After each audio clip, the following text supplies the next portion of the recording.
I first met Emily nearly 7 years ago, and it wasn't long before we became fast friends. We both grew up in the Midwest, raised as devout Christians who always put God first, even above family.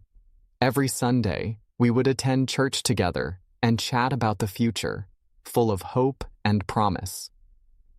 At that time, I was making a name for myself as an engineer with a bright career ahead, while Emily worked for a major tech firm in Atlanta, selling accounting software with an effortless charm. Before I got married, my parents surprised me with a beautiful 3-bedroom house right after I graduated from college. They had made a fortune in life and chose to share their success with those they loved, instead of waiting until they were gone, an approach that let them enjoy the joy of giving while they were still alive. That generous spirit left a deep impression on me, setting a standard for what I believed was a life filled with both hard work and heartfelt generosity. Emily and I tied the knot just over 5 years ago, and from the very start, it felt like we were living in a perpetual honeymoon. Our intimate life was incredible. I can still remember how we made love almost 4 nights a week, our passion a secret shared only between us. We were the kind of soulmates that made our friends a little jealous of the closeness and warmth we shared. Soon after, we were blessed with twin blonde girls who transformed our lives entirely. We poured our hearts into raising our daughters in a loving, nurturing home, even though our routine, home-cooked dinners most evenings, a few nights out on Fridays and Saturdays, and church on Sundays, might have seemed dull to outsiders. We didn't care about the latest fashions or the typical social scene. Emily's style was always modest at work and at home, and any hint of a seductive edge was reserved for our private moments behind closed doors. Our marriage was built on total honesty and trust. We never kept secrets from each other, which formed the unbreakable foundation of our life together. Everything was nearly picture-perfect until a week before the annual trade exhibition. One day, Emily was notified at the last minute that her company needed her to fill in for a 3-day event because several colleagues had fallen ill with a virus. I remember how she apologized softly. "Honey, I hate leaving you and the girls for 3 days." And I could hear the genuine regret in her voice. I tried calling my own boss twice, hoping to be excused, but he insisted that our whole team be there for the event. I watched as she packed her things with a heavy heart, and I reassured her that, although we'd miss her terribly, we would be just fine for a few days. I even helped carry her luggage to the waiting limo that the company had arranged to take her to the airport. I trusted Emily completely. I'd never seen her behave flirtatiously or act in any way that wasn't that of the loving, devoted wife I knew. That trust was shattered on the second night of the exhibition when my phone buzzed with a text from my old friend Brian. He was attending a cybersecurity event in Atlanta and casually wrote, "Michael, how's your weekend going? I'm having a good time with my girls while Emily's at the exhibition. Aren't you supposed to be at the security conference?" I confirmed, "Yes, she's at a trade show in the convention center." And then Brian sent along 2 photos and a short video. I froze. The first image showed Emily in an outfit I'd never seen her wear. A very short dress with a plunging neckline that accentuated curves I never knew existed. At first, I chuckled to myself, thinking, I wish she'd dress like that someday. But then another photo appeared, a close-up of her sitting very near to Bradley, one of her bosses. My laughter died in an instant as a third photo showed her smiling and locking eyes with Bradley, making everything painfully clear. Then came the video. A short clip of Emily kissing Bradley passionately, her arms wrapped tightly around him while his hand caressed her in an intimate way that left no doubt about their closeness. In that heart-stopping moment, my world collapsed. Tears streamed down my face as my heart pounded and nausea took over. Brian's follow-up message asked, "Michael, are you okay? Can you see her right now?" I told him I was about to call her to check on things. I dialed Emily's number repeatedly, only to reach voicemail, so I left a message saying how much we missed her and that I just needed to talk. Brian called me back and, with a heavy tone, apologized. "Michael, I'm really sorry about this. I can't believe what I saw. I've never seen her act or dress like that before." I tried to convince myself there must be a reasonable explanation, but then Brian sent more photos and videos, clips of them dancing closely, stealing kisses on a quiet dance floor, and even more explicit images that left no room for doubt. Every new piece of evidence confirmed that Emily had been cheating on me, and I was forced to confront a painful truth. Everything in our marriage was crumbling. I spent that night in a daze, my mind racing as I tried to piece together where things had gone wrong. For hours, I replayed every moment of our 6 months together, wondering how I had not noticed any red flags. Our once fiery intimacy had only grown stronger, and I had believed that nothing could shake our perfect harmony. Yet now the evidence was irrefutable. In my analytical nature as an engineer and problem solver, I began to devise a plan, one that would help me understand how deeply I'd been cheated on and what steps I needed to take next. Desperate for answers, I even installed some of the latest software on Emily's phone, with her prior consent, that allowed me to track its location, record voice texts, and automatically upload emails to the cloud. I never intended to spy on her, but after what I saw that night, my trust was shattered, and I needed to protect our daughters and salvage whatever was left of our marriage. Late that night, after the flood of images and messages had subsided, Emily called again at around 10 p.m. I took a deep breath and answered in a calm tone, determined not to reveal my inner turmoil. "Hi, honey. Sorry I missed your call earlier. I was stuck in a dinner meeting. I miss you so much, and I really wish I were there with you," I said, forcing a note of normalcy into my voice. Her soft, apologetic tone came through as she said, "I miss you too, Michael. I love you so much, and the girls miss you as well." She even mentioned how much she longed to return home so we could be together under the covers, promising that we'd have an amazing, passionate reunion. I reassured her, saying, "I love you more than you can imagine, Emily," and hung up. Though inside, I was unraveling.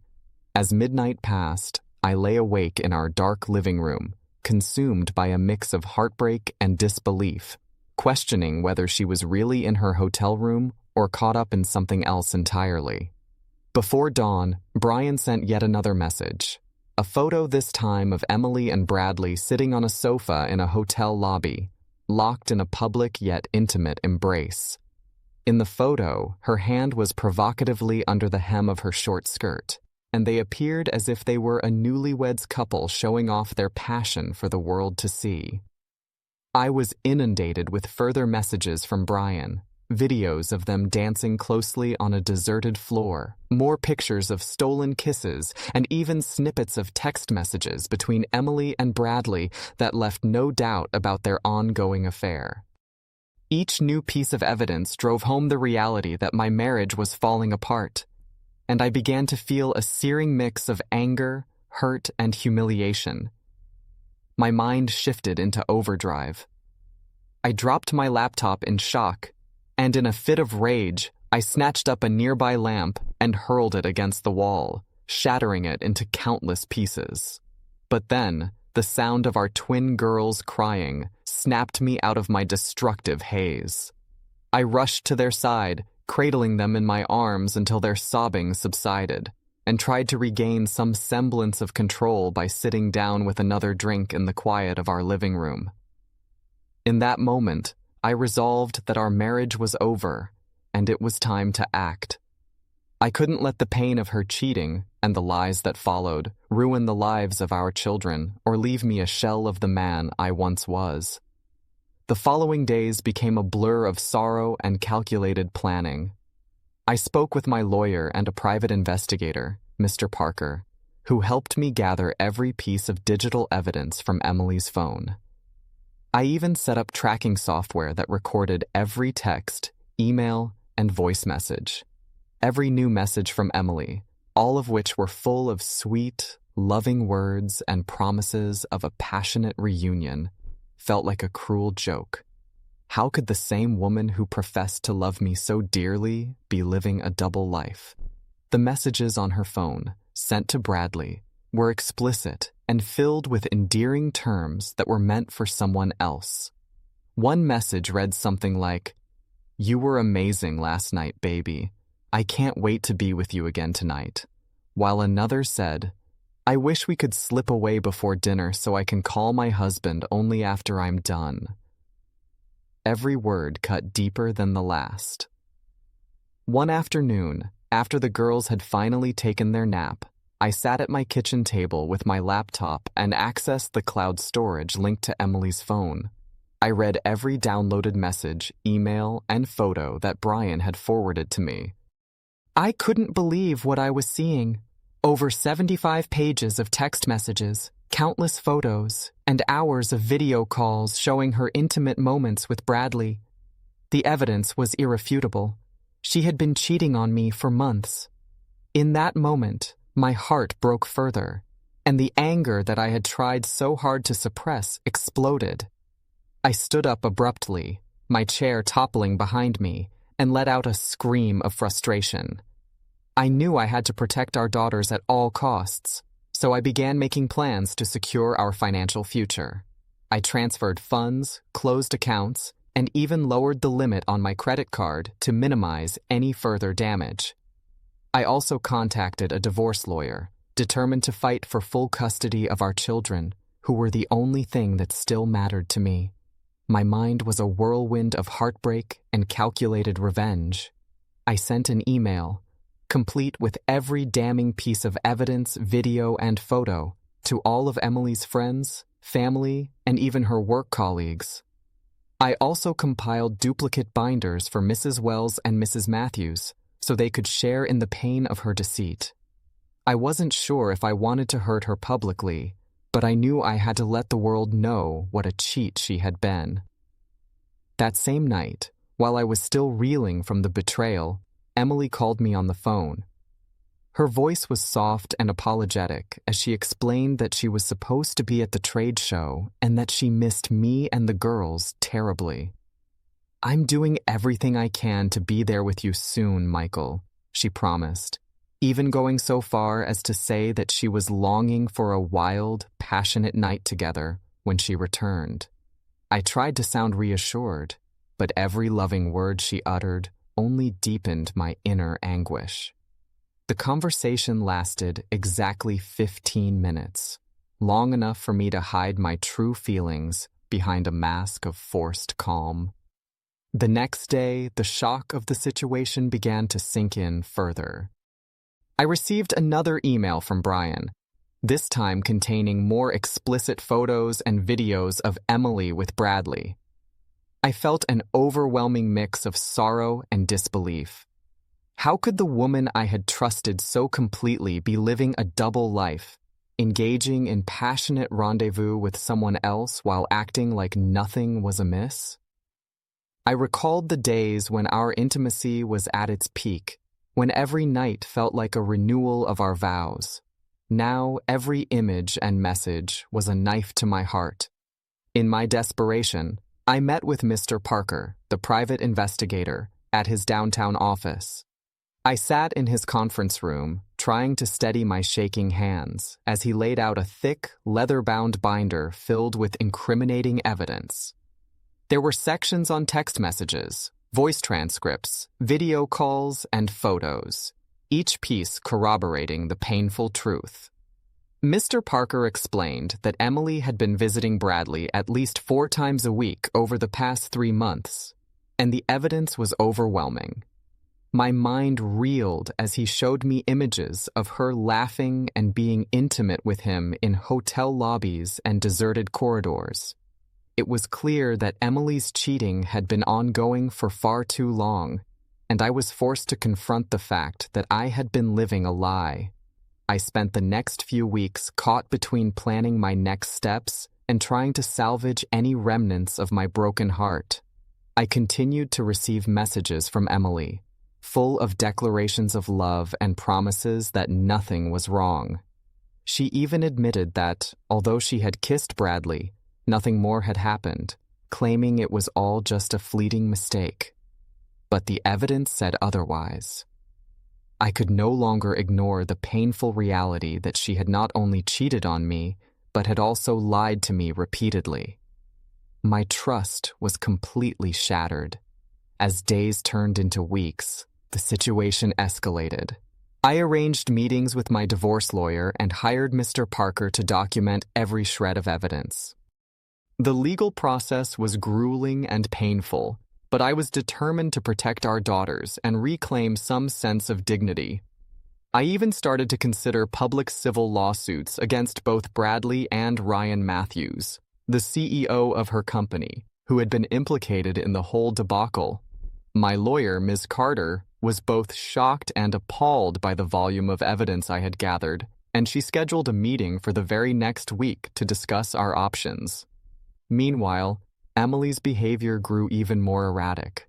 In one particularly tense evening, as I tried to maintain a facade of normalcy, she sat down with me on the couch after putting the girls to bed and began to cry, begging me to believe that nothing was wrong.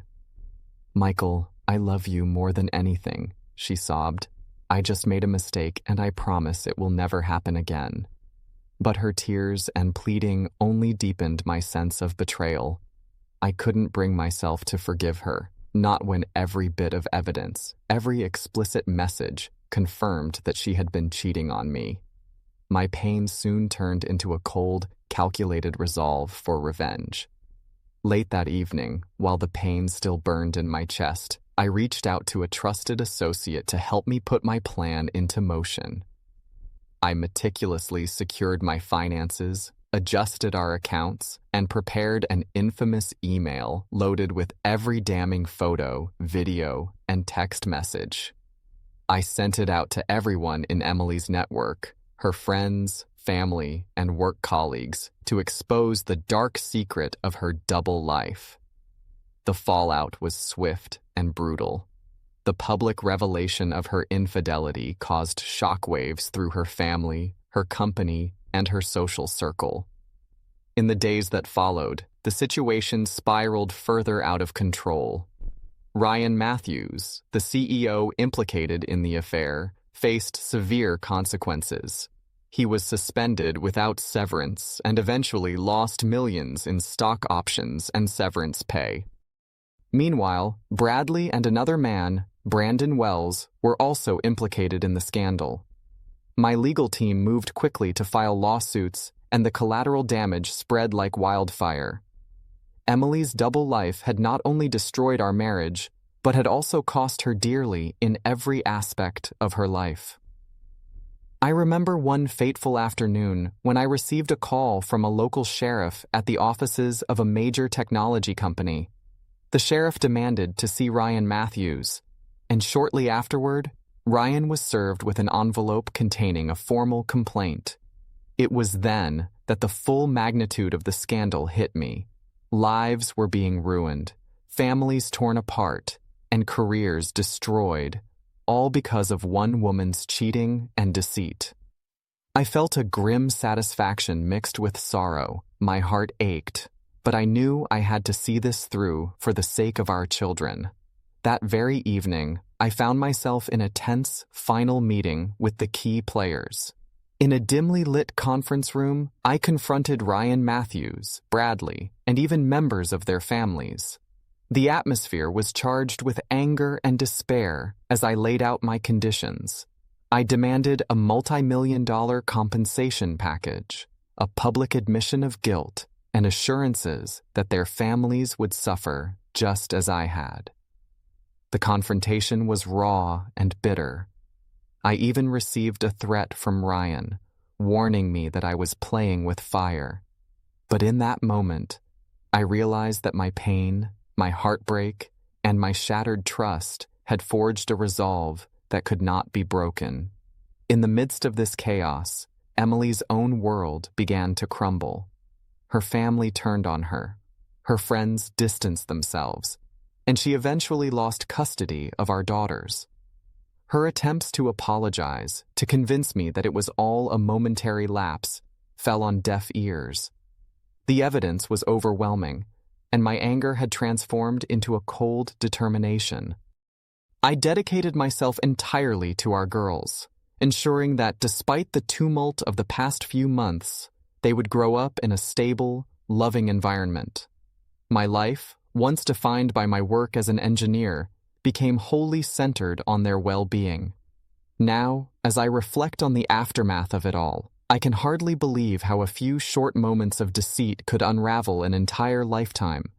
I still love Emily. She was the love of my life, and in another world I might have forgiven her. But the depth of her cheating and the magnitude of her lies left scars that will take years to heal. I try to focus on raising our daughters, on rebuilding my life from the wreckage of our marriage, even as the bitter taste of revenge lingers on my tongue. It's amazing how small actions can have such a far-reaching impact on so many people. I now live each day aware of the high cost of deceit and the heavy price of broken trust. Even though I have forgiven Emily in my heart, I will never forget the lesson I learned.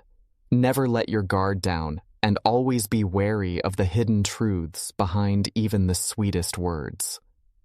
This is my story, a tale of love, loss, and the painful journey of discovering that the person you trust most in the world can cheat without a single hint of warning. I share it in the hope that it might serve as a cautionary reminder to others. Life goes on, and while revenge may bring a brief sense of satisfaction, it can never truly mend the wounds left by deception.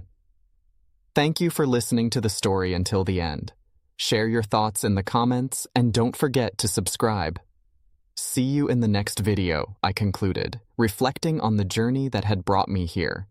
The narrative, once a personal ordeal, had evolved into a broader message of caution, resilience, and the enduring quest for integrity in the face of betrayal.